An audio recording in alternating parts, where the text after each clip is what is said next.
Hello and welcome to this lecture on reporting evaluation findings. At the end of this lecture, you should be able to describe the content of evaluation reports, explain their formats and presentation, and become competent in writing evaluation reports. The final step in the participatory model for evaluation, which we've been dealing with since the beginning of this course, is to report the findings. A report provides feedback about the results of the evaluation to multiple stakeholder audiences. It describes the evaluation process and findings and makes recommendations in response to the purpose of the evaluation so that the results will be utilized. Utilization focused evaluation can be defined as evaluation done for and with the specific intended primary users for specific intended uses. The entire evaluation process must be conducted carefully if the evaluation is to be useful. The report is only one of many mechanisms for facilitating the use of evaluation findings. Reports, nonetheless, should communicate information for the benefit of the stakeholders for whom the evaluation was intended. The reports provide feedback on the evaluation questions that were asked and information for both accountability and decision making. And they provide necessary and vital accountability, not just for the initiative, but also for the evaluation team and its stewardship. As there is no one way to conduct an evaluation, and so there is no one way to report the findings. The findings in the reports are directly linked to the purpose of the evaluation. For example, if the purpose of the evaluation was to understand the initiative's implementation, then the evaluation approach was a formative or process evaluation. And the report will therefore provide information that is helpful for determining whether the initiative was being implemented as planned or whether adjustments were required. Alternatively, if the purpose of the evaluation was to determine the impact of the program, both the evaluation approach and the report would provide information on the effect of the program on the beneficiaries. If the purpose of the evaluation was to determine the cost effectiveness of the initiative compared with others, the report would provide a comparison of multiple programs and a level of detail that may not have been necessary or appropriate in reporting a process evaluation. In addition to keeping the purpose of the evaluation in mind when writing the report, it is helpful to bear in mind the expectations of stakeholders. Stakeholders may have additional expectations, which may include, for example, a discussion of issues of social justice in the report. If stakeholders are involved throughout the process, controversial or potentially difficult conclusions can be discussed. Discussing evaluation findings with stakeholders throughout supports the overall intention of improving the likelihood that the report will be used.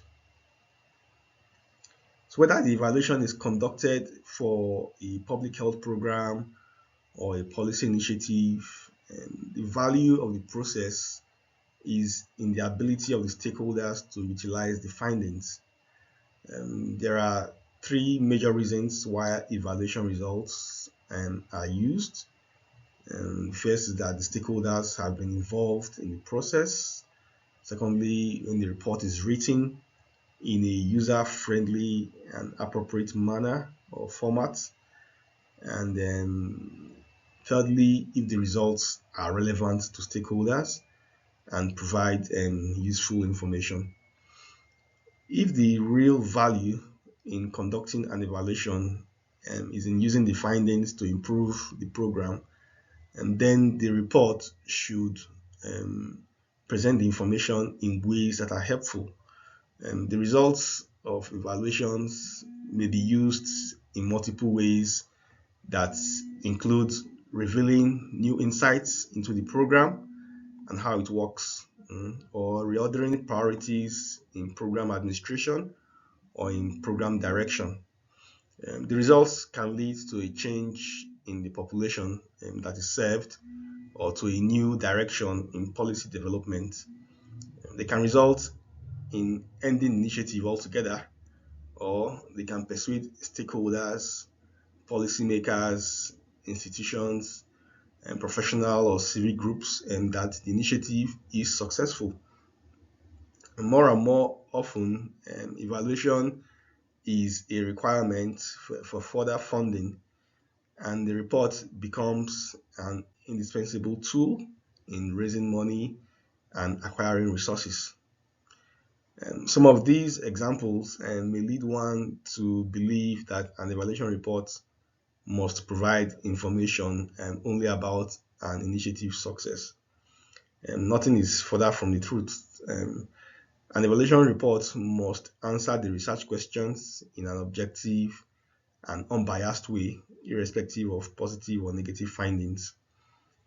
In general, reports should be understandable and meaningful, valuable, and accurate, and recommendations should be grounded in and reflect the findings from the data. It is imperative that the report recommendations be within the scope of the agency's work. So this lecture describes the contents of a report and suggests formal and alternative ways of providing feedback and the results of the evaluation to a variety of stakeholders. In the participatory model for evaluation, the stakeholder remains central to the process and is a full participant, both in the writing of the report and in its delivery. Evaluation reports must be presented in a manner that facilitates understanding and subsequent use in a timely way and by a member of the team, preferably the individual or individuals who have the most credibility with the audience. For example, a youth member of the evaluation team, rather than the team leader, may present the report to the youths who were the subjects of the evaluation, because the team leader may have little in common with the group members who should hear and act on the recommendations. Important considerations in the development of the reports are the content, the audience, the timing, and the format. Unlike data that is collected for research purposes in other settings, evaluations are conducted by the evaluation team for and on behalf of an organization, an agency, a foundation, a board of directors, a federal agency, and so forth. And so the data from the evaluation research and the reports belong to the organization or agency that commissioned the report. Findings from the study and the evaluation reports are released to the person or entity that requested the evaluation and are not released without permission to other stakeholders.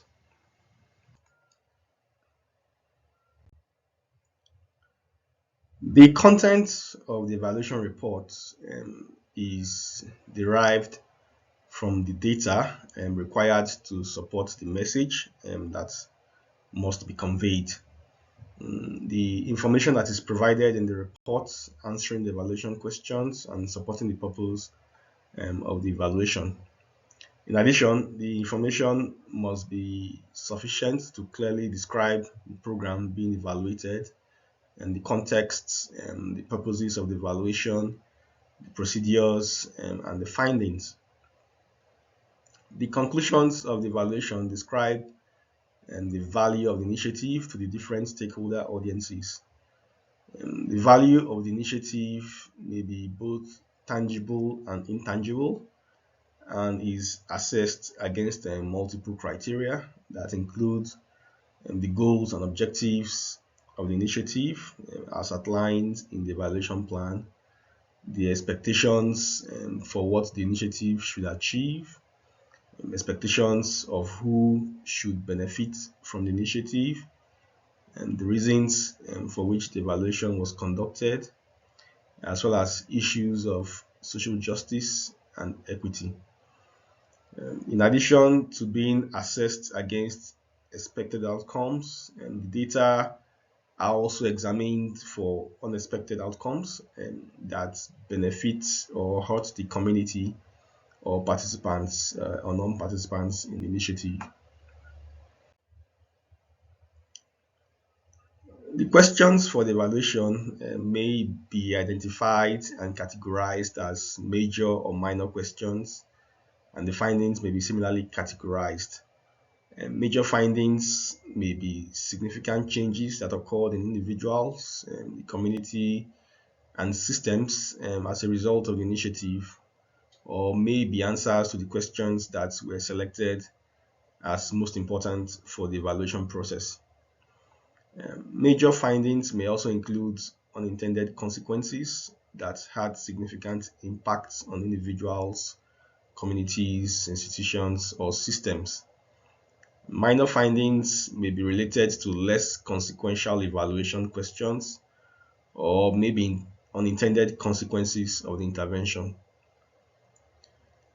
In writing an evaluation report, you should use simple, direct language and avoid using jargon and unfamiliar acronyms. Use examples, anecdotes, graphs, charts, and diagrams, and quotations to illustrate difficult concepts. The main body of the evaluation report has 6 key components: the introduction, which is comprised of the literature review and the community assessment, and secondly, the description of the evaluation activities, including description of the initiative, evaluation questions and methods. And the third component, the results and interpretation. And fourthly, we have the conclusion and recommendations. And the fifth component is the limitations and lessons learned. And lastly, the appendix. So we'll take each of these components individually. The introduction to the evaluation report contains a summary of the peer-reviewed scientific literature and published documents that provide information about distribution and the prevalence, the incidence, and the risk factors associated with the public health problem. It discusses the issue from a national, state, and local perspective. In addition, the introduction includes a summary of findings from the community assessment. Together, they provide the rationale for the development of the initiative. The section on description of evaluation activities contains a report of the major components of the evaluation. It includes a detailed description of the initiative. The logic model summarizes the initiative's theory of change, and the initiative's activities, expected outcomes, outputs, and resources are also identified. In addition, this section presents the purpose of the evaluation questions, the evaluation plan, and the research design. It discusses stakeholder involvement and roles in the evaluation process. It provides a detailed description of data collection strategies, including information about where and how the data were gathered and the analysis was undertaken. And the description of the data analysis specifies the software used and the data analysis and data management approaches that were included. The results section discusses the results of the data collection. It contains a description of the sample, summarizes the findings from the quantitative or qualitative data collection, and presents an appropriate interpretation of the data. Quantitative data are generally reported in narrative form and are accompanied by charts, tables, graphs, and figures to summarize the data and improve understanding. A summary of the demographic profile of the participants in the sample and analysis of the survey data included. For example, if the research question required pre-post test surveys, then the analysis would include an appropriate comparison. Alternatively, if the question concerned the level of collaboration among members of a coalition, and an appropriate representation of the data will be results from a network analysis and a discussion of the findings. Qualitative data are also presented in narrative form, but they are accompanied by direct quotes or photographs that best represent the theme that is being described. For example, in an evaluation study where the theme being explored was access to healthcare, a key informant talked in an interview about the difficulties that some people had, and one of which was language. And one of the quotations was, foreign speaking persons with communication difficulties may have more difficulty in getting care. So quotes like this provides powerful imagery for the reader. The conclusion of the evaluation report discusses the results of the study in the context of the evaluation criteria. So it provides the evaluator's judgment of the initiative overall and a critical assessment of the links among the program inputs, activities, outputs, and outcomes. In addition, it provides a fair and balanced examination of the strengths and weaknesses of the initiative. The judgments associated with the conclusions and hence the recommendations that are made incorporate the results of quantitative and qualitative research with the underlying philosophy of triangulation. Triangulation implies the use of one or more investigators and data sources or theoretical frameworks in responding to each research question. The results are compared against the standards that have been discussed in previous lectures. They are the standards identified by staff, community members, and program participants. And factors that strengthen the judgments being made include summarizing plausible pathways by which the results could have been reached, suggesting alternative pathways, giving possible reasons why initial objectives and expectations were not supported by the findings of the evaluation, and then demonstrating that the results were obtained using systematic and reproducible processes. So the conclusion of an evaluation report presents a list of key findings that highlight important aspects of the evaluation results. It reflects on the importance of the findings. It discusses the results of the evaluation in the context of social justice criteria. It identifies unintended consequences. It suggests other questions that may still need to be answered. And then it makes recommendations for decision making and stakeholder and community action. And the recommendations are a critical components of the evaluation report, and the primary purpose is to communicate actions for consideration by the stakeholders. And the actions that are recommended by the evaluation team must be based on the findings from the evaluation process and must be defensible, realistic, and targeted. So recommendations must include not just the recommended actions, but reflections on the advantages and disadvantages, as well as the cost implications if they are adopted. In addition, political sensitivity, thoughtfulness, and directness are features of recommendations. Recommendations must also support an existing work plan or be easily incorporated. For recommendations to be action-oriented, they must be specific and considerate of the contextual factors that influence the organizations or agencies' operations. For example, a community-based organization's primary activities were to offer HIV/AIDS prevention and treatment services to youth. Based on an assessment of the objectives of the program, the evaluation team determined that the organization had not met its targets. So the evaluators made some recommendations, including increased efforts to reach the target population by increasing outreach and services, increasing efforts to improve behavioral risk assessments by the target population, by developing mechanisms by which each participant completes the assessment during his or her first visit for prevention case management, and continuing to explore strategies to implement the curriculums used through improving links to youth and appropriate communities.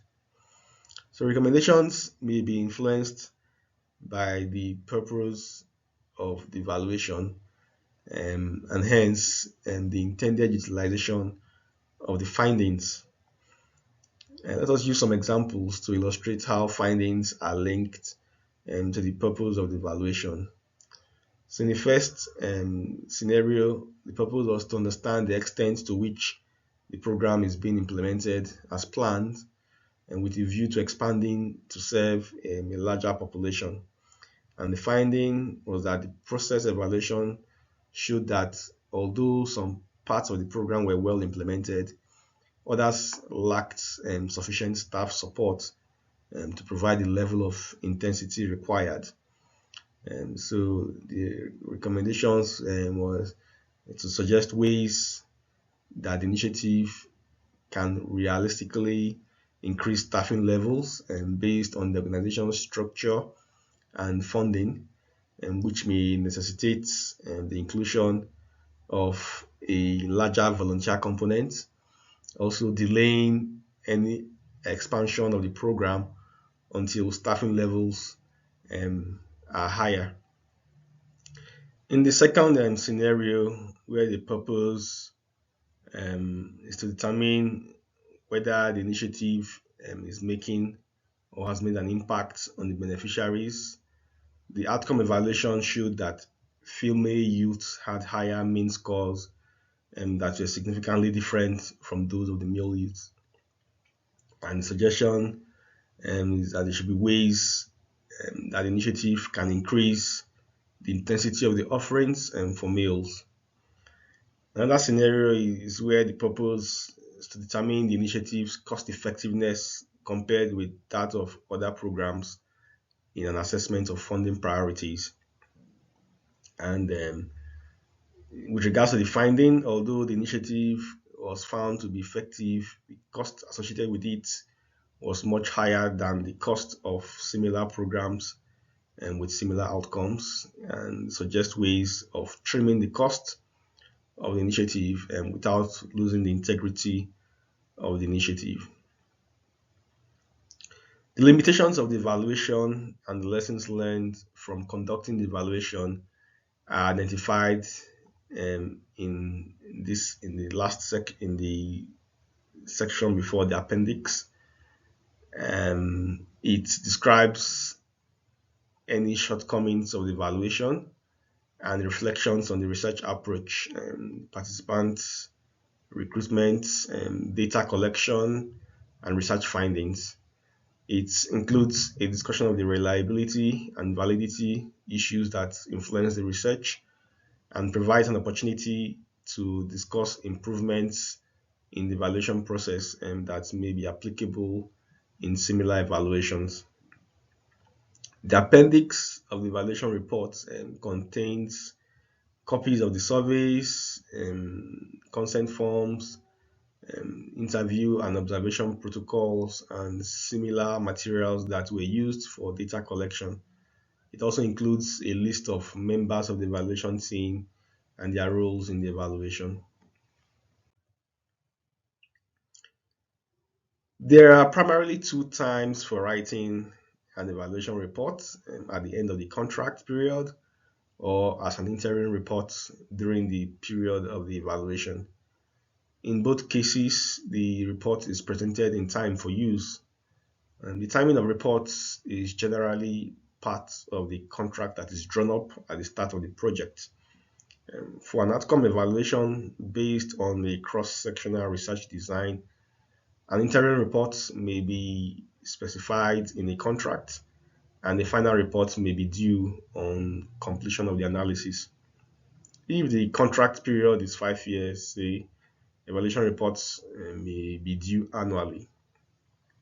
In addition, ad hoc reports may be required for decision making at any time during the life of the evaluation contract.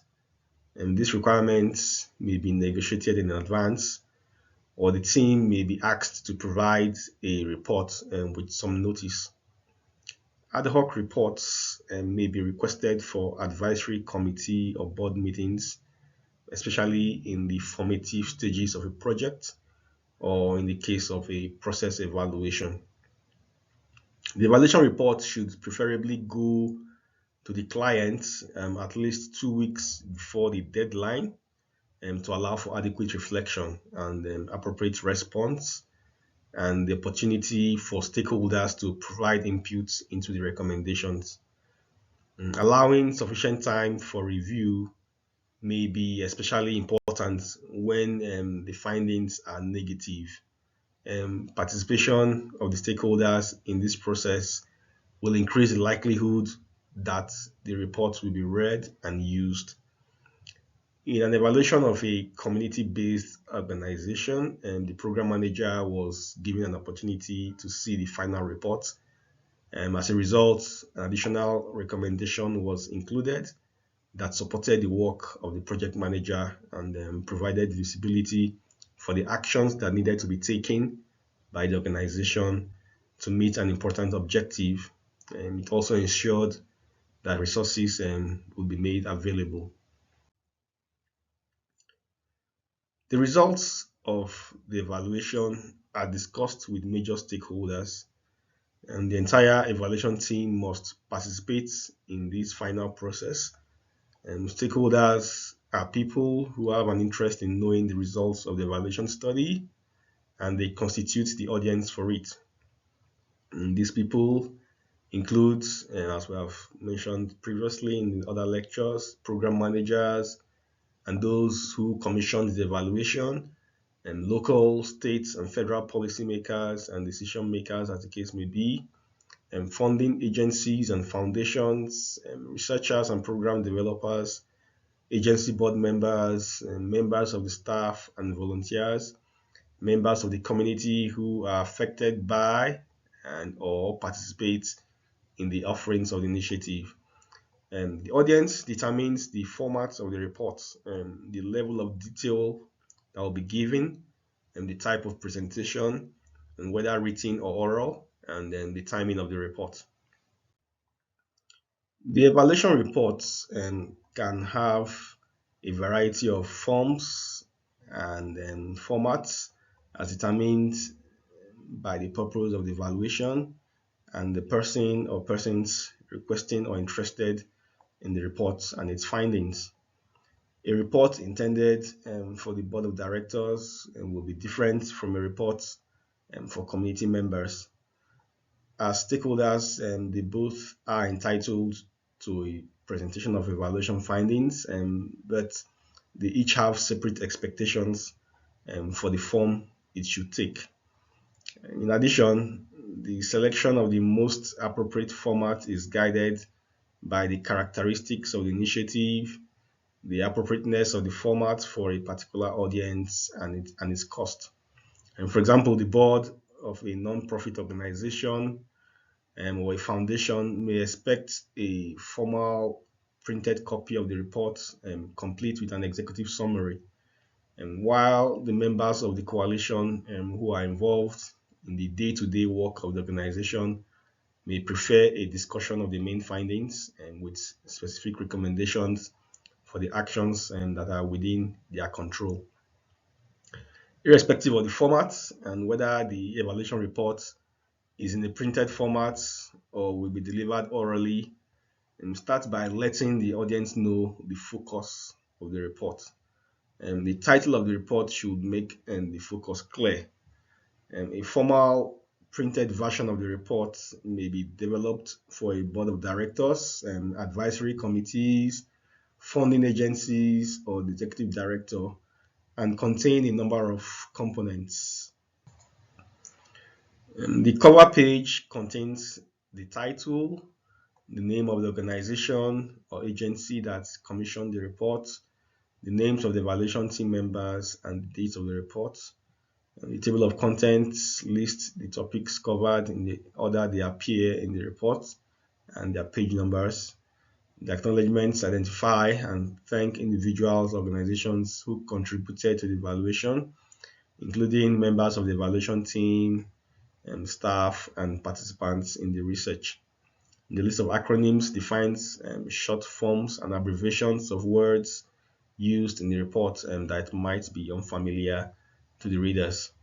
And the executive summary is a 1 to 2 page synopsis of the full report. And the topics covered are the backgrounds to the evaluation activities, the results, key findings, conclusions, and the recommendations. So the final report may be provided in print form, in multiple copies, or in electronic form, or a combination of the two. The contract often defines the format and the timing of the report. In addition to presenting the full report accompanied by the executive summary, an oral and PowerPoint presentation summarizing the report may be presented to stakeholders. An oral presentation contains the full report, yet it generally captures the main ideas more succinctly and in more animated and graphic forms. An oral presentation contains the full report, yet it generally captures the main ideas more succinctly and in more animated and graphic forms. It is generally divided into three parts: the introduction, which sets the tone for the presentation and allows the presenter to get the audience's full attention; and then the middle part, which explains the evaluation and presents the results of the study; and we have the end, which provides the recommendations, discusses the next steps, and leaves the audience with a set of specific recommended actions. If, however, the evaluation report is being developed for members of the community, more appropriate and less formal approaches must be developed. The final report format and content may also be negotiated with stakeholders. The format and the content of the less formal presentations will depend on the community or stakeholder group.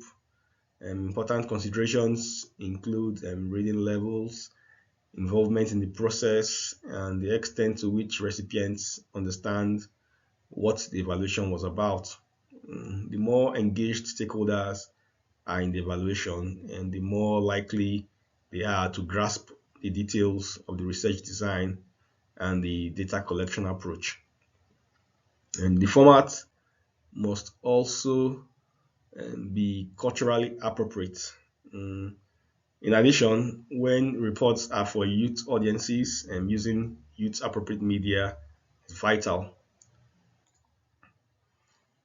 Appropriate formats for a range of audiences include full report for the evaluation approaches, methods, findings, recommendations, and conclusions; 1 to 2 page executive summary of the full report; single page summary of the major findings and recommendations; press releases, newspaper, newsletter, magazine, or brochure style reports highlighting the main findings and recommendations, and with a focus on what members of the community can do to address the problem; community presentations in town hall meetings highlighting the main findings and presenting recommendations that the community can act on immediately; and in the long term.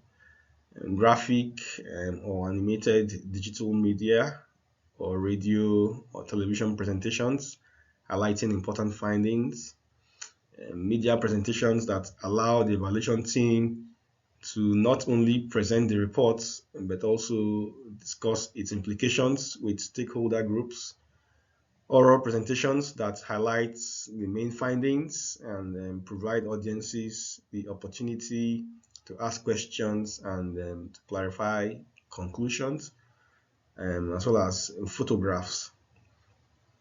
Additionally, presentations of evaluation findings may occur at conferences and meetings where formal oral PowerPoints and poster presentations may be made summarizing the full report. Technical reports and journal articles may also be used to support academic writings. An abstract is usually required for academic writings. An abstract consists of the background, which gives a brief overview of the purpose of the evaluation, the numbers, location, and demographic characteristics of participants, and the design of the study, and an overview of the type of data collected, and the results of qualitative and or quantitative research, and then the conclusions and recommendations for next step.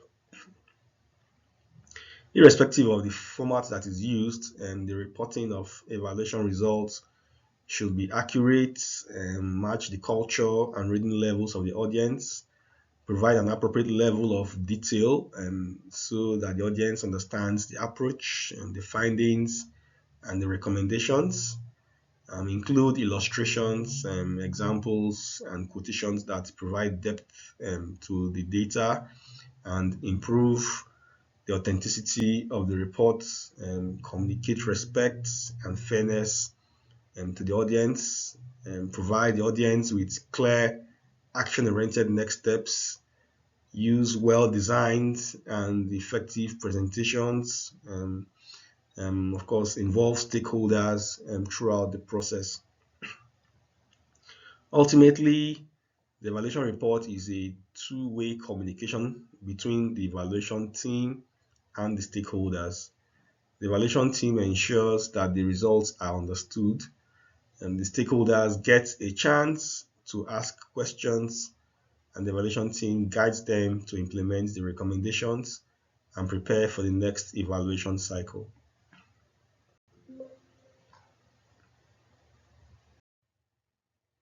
In summary, stakeholders must be involved in the development of the reports and the recommendations as they were involved throughout the process. Evaluation results are used when the stakeholders have been involved in the process and the report is written in a user-friendly, appropriate format, and most importantly, the results are relevant to the stakeholders and provide useful information. The evaluation report contains an explanation of the research study, the results, and their interpretation, as well as recommendations. It includes major and significant findings, as well as minor, less consequential findings. It includes a discussion of unintended consequences that had a significant impact on individuals, communities, institutions, or systems, and it discusses issues of social justice.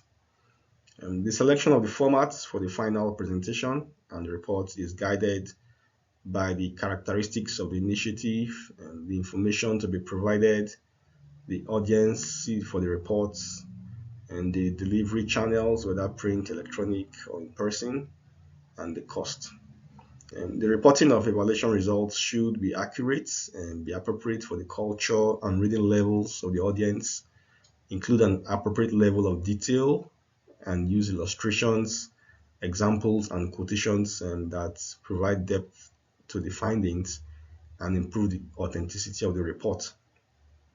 The report must communicate respect and fairness to the audience and provide the audience with clear action-oriented next steps. Thanks for watching, and see you in the next lecture.